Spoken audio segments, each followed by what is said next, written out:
So I haven't exactly made it a secret that I've been extremely frustrated with the state of Star Wars under Disney these days. Often I go on tangents about how Disney have been on a rapid decline with Star Wars since the sequel trilogy went off the rails. And whilst we've had a few moments where Star Wars seemed to have found its magic again, it's often been a diamond in the rough kind of situation, and not before long we're back to square one with mediocre at best Star Wars.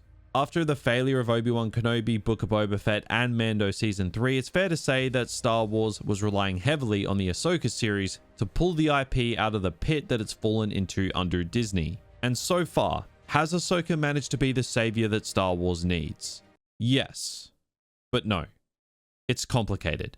Ahsoka showcases the best and worst of modern Star Wars in many different ways. Now, the reviews and fan reactions for this show seem to be mostly very positive, which to be honest is actually a very strong change from the regular situation we found ourselves in with Star Wars recently. So although the general consensus is mostly very positive, there are some, which to be fair you would expect, that don't like this series so far. Personally, I think I'm somewhere in the middle, definitely leaning toward the more positive side. I think Ahsoka is some of the best Star Wars we've gotten in recent memory in some areas, but at the same time it falls into the traps that have made these Star Wars series so mediocre in the first place. So we're going to dive in deep on this one and get into why, so far, Ahsoka is a prime example of the best and worst of modern Star Wars. But first, a word from today's sponsor. This video is sponsored by Jackpot World, a free, fun, and authentic casino slots experience. With more than 200 slots with different themes similar to those in real casinos, it can make for a great way to pass the time. In Jackpot World, they will release one new slot every week, which is complemented with a nice in-game design. You get a lot of high payouts, so there's plenty of jackpots, and in addition to just the main game, there are a ton of mini games such as bingo, snakes and ladders, and much more. The game is available on Android, iOS, and Windows devices, so you can play anywhere at any time. Now, Jackpot World is celebrating their 5th anniversary with a special promo event called Spin Las Vegas. They're giving users a chance to win a free trip to Las Vegas for 4 days and 3 nights with flights and hotel included, as well as $100 a day to spend as you wish. So if you want a chance for a free trip to Vegas, be sure to download World Jackpot through the link in the description down below, and you'll also land yourself 6 million free coins. New downloaders can use my special gift code LuckyM to get an extra $100 coins for free. So download through that link below, and a big thank you to Jackpot World for allowing me to not stress about Disney striking this video down. Now, I want to preface this entire video by saying I love Ahsoka Tano. I have loved this character since those early seasons of the Clone Wars all the way through to Rebels and live action. I think this character is one of the deepest and most interesting Star Wars characters that there is in the current canon, so any criticism I have on this show in this video isn't coming from a place of blind Star Wars hate, quite the opposite in fact. Anyway, modern Star Wars. It has a laundry list of problems that even the most hardcore fans that tend to yes man everything that comes out can probably sit there and say, yeah, Star Wars hasn't exactly been hitting lately. Since the sequels ended with The Rise of Skywalker, which just the less said about that movie the better, Star Wars has been an IP without a presence in theaters, with Disney opting to keep Star Wars on Disney+. This started well with The Mandalorian delivering a space western with an interesting and cool new character with his little snotball companion. It would signify what Star Wars on streaming could be, but that was a good and a bad thing. Because as good as The Mandalorian was in its early days, it had that small, contained production feel that would become synonymous with all Star Wars shows, with the exception of Andor. Modern Star Wars, again, with the exception of Andor, feels very cheap, very contained, lacking in atmosphere and scope. It feels like a high-budget fan film. Kenobi probably being the worst offender for that. And I mean, high-budget fan film, I think that's just the best way to summarize modern Star Wars. It feels like amateur filmmakers taking advantage of something that's fallen into the public domain. The over-reliance on the volume set has resulted in modern Star Wars feeling lifeless and void of any atmosphere. Now, for those of you who don't know what the volume is, it's essentially a set that allows filmmakers to shoot with screens in the background that move with the camera instead of using green screen. It's cool, but it has its compromises. Now, I have seen other shows use it to great effect. House of the Dragon is one of those shows. I didn't realize certain scenes were filmed on the volume until after the fact, which is how it should be. Whereas with Star Wars, I can spot it immediately. In most Star Wars shows, it's very hard to buy that you're actually in this world. Most scenes look like a set. The illusion is just shattered before it even had a chance. But I go and watch Andor and I'm like, yes, this doesn't feel like a set. This feels expansive. The scope and the scale of the world is the awe-inspiring escapist experience you want when watching a space opera. It feels cinematic, like a lived-in universe. Andor highlights for a variety of reasons why modern Star Wars has become such a joke. Andor had a budget that allowed talented filmmakers and writers to achieve their vision. The visuals were off the charts, the characters were three-dimensional, the writing was so far above everything else we've seen on Disney Plus for Star Wars. Like, I swear there is more depth in Luthen's monologue in Andor than almost all the other shows combined. The point I'm trying to make here is, Andor showed us how deep, complex, and nuanced Star Wars can still be, and it also highlighted how poor the shows around it had become. This is where Ahsoka comes into play, because I think Ahsoka sits somewhere in the middle of achieving the highs of Andor, but falls into the trap of modern Star Wars shows such as Book of Boba Fett or Mandalorian Season 3. Ahsoka has moments where it straight up feels like a cheap Disney Plus Star Wars show, but it has moments where it feels super cinematic, it feels real, it's defying the rotten stigma of modern Star Wars. Like, it's great, it has me hooked, and Dave Filoni seems to have bucked the trend. Yet at the same time, so far, it's still not performing overly well in terms of viewership, which is continuing the downward trend of viewers on Star Wars series on Disney+. Now, yes, Ahsoka is a little more focused toward the hardcore Star Wars fans due to it having strong links to the Clone Wars and Rebels, so that could absolutely be part of the problem as to why the numbers haven't been as strong for Ahsoka, despite it doing a lot right. And look, I'd be disingenuous if I didn't mention the run times of these shows. It's dog shit and it needs to stop. This is a Disney Plus issue in general with the MCU as well. Like, for episode 3 of Ahsoka, after the recap and credits, it came out at like 29 minutes or something, which is just ridiculous. I get quality over quantity, but this isn't a sitcom. 29 minutes is way too short for a show of this caliber. But now that we've laid the groundwork for the modern Star Wars landscape, let's dive deep into the Ahsoka show itself. So, although Ahsoka has some speed bumps on the way so far, it is doing a lot right, which is why it's getting strong reviews. And this is coming from me, someone who has found himself getting seriously cynical when it comes to Star Wars. What stands out to me, perhaps even the most, are the antagonists, specifically Baylan Skoll and Shin Hati. When the trailers for the show dropped, people noted quickly that these characters had orange lightsabers instead of red, sort of signifying that they're not fully dark side. The show rides a really interesting line of making it clear that they are by no means Jedi, yet they have an appreciation for the Jedi at the same time. Shin has a Jedi Padawan braid, which is a really cool detail, and I think this scene with Baylan shot him up to being one of the more interesting characters introduced under Disney. To kill her would be a shame. There are so few Jedi left. Sentimental. Truth.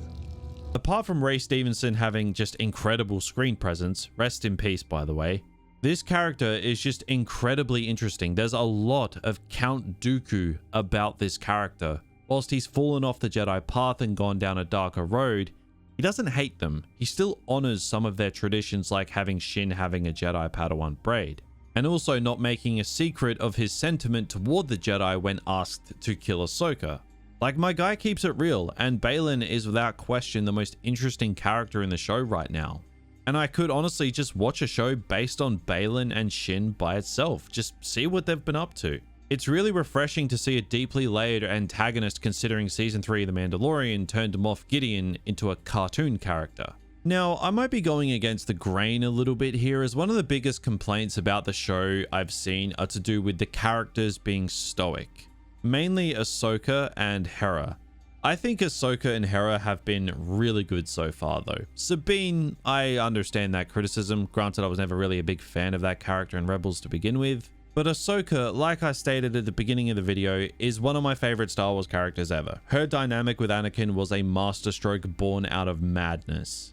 Like, giving Anakin an apprentice is just an insane idea, but it spawned one of the best Star Wars characters. Not to mention, it adds so much more context to Anakin's turn in Revenge of the Sith. But that's not why we're here. I think the way Ahsoka has been portrayed in the show so far makes complete sense. She's not exactly living the high life. Things haven't exactly panned out the way she'd hoped. You need to keep in mind that this is a character that had her entire belief system absolutely destroyed after the Jedi turned on her and she walked away. She also walked away from Anakin when he needed her the most and wasn't there when Anakin got to his lowest point. And she carries a ton of guilt for that.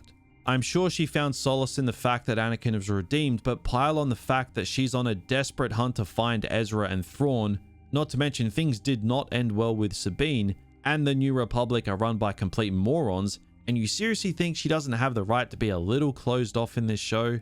Like, I've seen people try and say that they've written her to be a stoic girl boss, and it's like, no, you just have zero context on why this character is the way she is.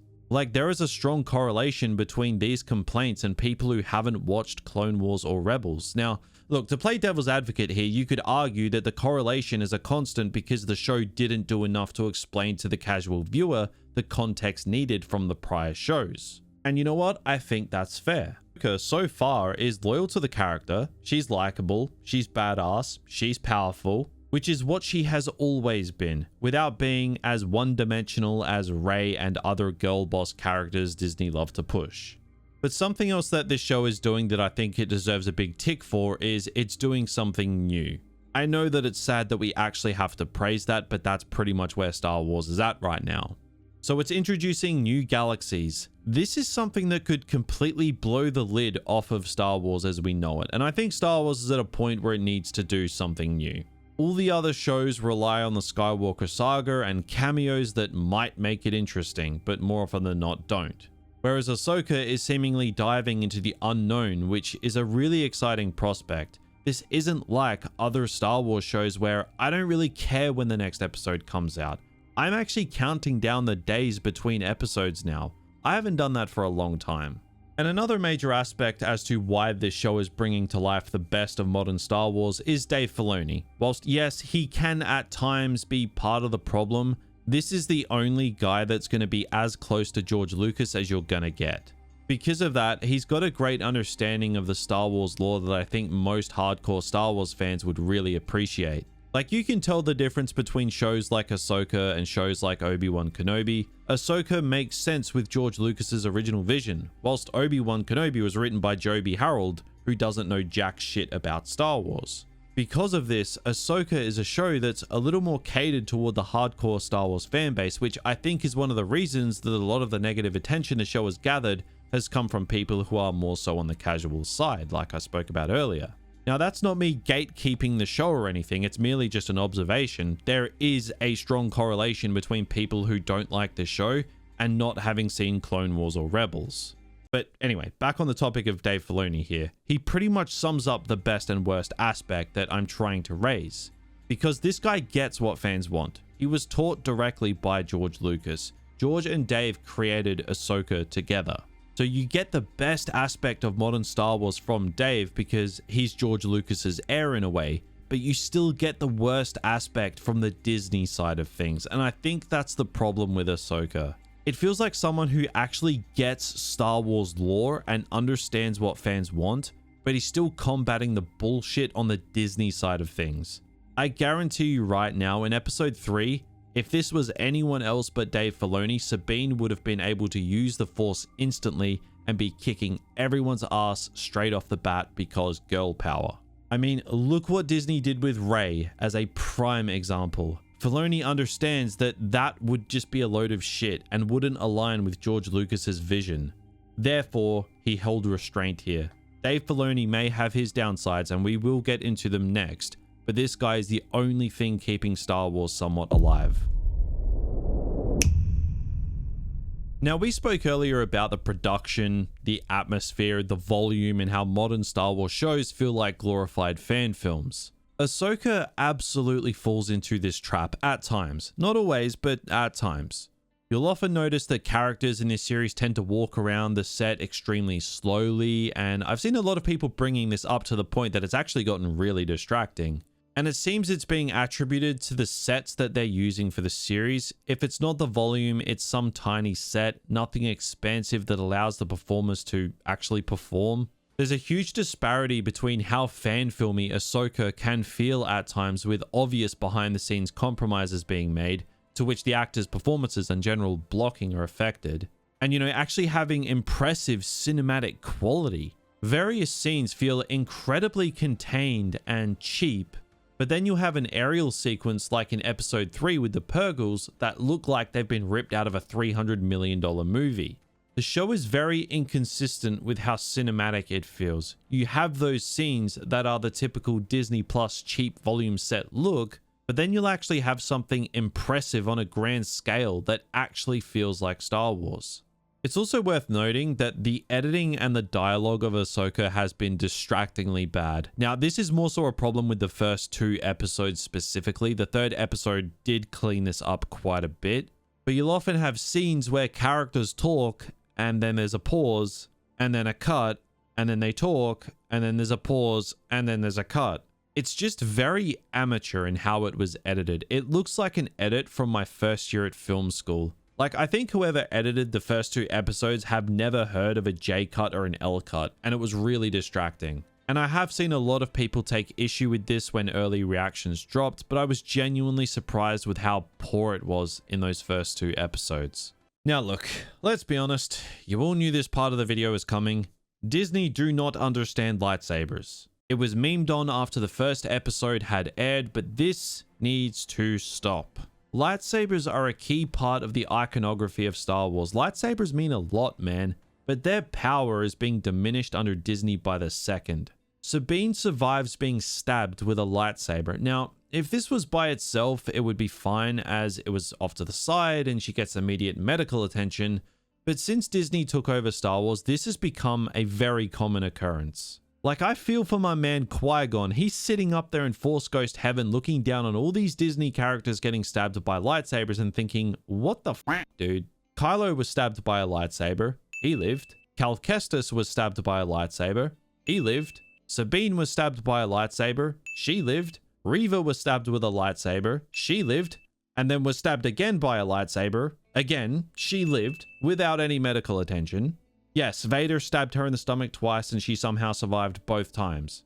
But long story short, can we stop with this lightsaber impalement with people surviving thing? It diminishes the power of the lightsaber. The only character that seems to have actually died after being stabbed with a lightsaber under Disney is Han Solo. And that's probably only because Harrison Ford would have beaten the shit out of J.J. Abrams if he didn't get killed off. But on the topic of lightsabers, it seems like they still can't quite replicate the highs of the lightsaber combat from the prequels. Look, you can give the prequels as much shit as you want, but the lightsaber duels slapped and you know it. The lightsaber duels in the sequel trilogy felt like children swinging around a hammer. Like, it was awful. But even in Ahsoka, which is where we've finally gotten some proper lightsaber on lightsaber action, it still feels like a sad compromise on the excellent lightsaber choreography of the prequels. Don't get me wrong, the lightsaber duels in Ahsoka haven't been bad. They've been pretty decent. But man, I grew up with the prequels. I had Ray Park jumping around all over the place and Hayden Christensen and Ewan McGregor going absolutely batshit insane. But it's just not the same anymore, and that kind of sucks. Even when Hayden and Ewan got to fight again in Obi-Wan Kenobi in the flashback, it still was nowhere near what they were able to do in Revenge of the Sith. I think it's got a lot to do with how they use lightsabers on set now. They put more focus on having practical sabers there for lighting purposes instead of the weightless sticks they used in the prequels, which allowed the actors to just go absolutely nuts with choreography. Maybe the advancement in technology isn't a good thing here. I'm just saying. Now, I've seen a lot of people also take issue with the translation of certain elements to live action. The one that didn't work was the spacewalk scene in episode 3 of Ahsoka. I understand why Dave Filoni wanted this in the show. This is something that we've seen in the Clone Wars and Rebels a few times. So Filoni has done this stuff in the past a few times and it's worked really, really well. but I'm afraid the translation of this kind of set piece just didn't work in live action. It was kind of goofy, and an example of just because it works in animation doesn't mean it necessarily is going to work in live action. But the final point I wanted to bring up here is the writing. Very important part. The writing in the Ahsoka series so far hasn't been top-notch. By no means as slow, muddled, directionless, and boring as Mandalorian Season 3, but by no means as watertight and deep as Andor. There are a few lapses in logic that I've noticed the more I look into things. Like, the more I look at this show, the more problems I find, which I really hate because I really enjoyed it on my first watch. For example, the droid staying back in Sabine's home literally for no other reason other than giving Ahsoka information that can progress the plot. Also, the Imperial dumbass shouting for the Empire before shooting people, taking the element of surprise away. The dumbass general letting Baylan come aboard the ship despite the situation being stupidly suspicious and him holding a very valuable prisoner. Like, it made for a cool scene with Baylan and Shin, but the lapse in logic to get there was very noticeable. Also, the introduction of a map, again. Like, we haven't seen that a million times in Disney's Star Wars. I understand they have to find Ezra and Thrawn, but if it's not a map to Luke Skywalker or a wayfinder to Exegol, it's some other form of map as the main MacGuffin. Like, if Disney are so obsessed with maps, find a map that leads to Kathleen Kennedy being fired. So to bring this one home, Ahsoka perfectly encapsulates the best and worst of modern Star Wars. We have Dave Filoni in our corner trying his best to provide fans with something they actually want to see, with interesting characters, trying new things with new concepts like new galaxies. Yet the show still falls into the trap of modern Star Wars shows, with the over-reliance on the volume resulting in the worlds feeling small and having a real fan film look. Not to mention the constant issues that we've seen since Disney took over this IP still running rampant despite Filoni's best efforts to send Star Wars in a new direction. I am very interested to see how Ahsoka turns out by its end, but as of right now, I think it truly showcases the best and worst of modern Star Wars.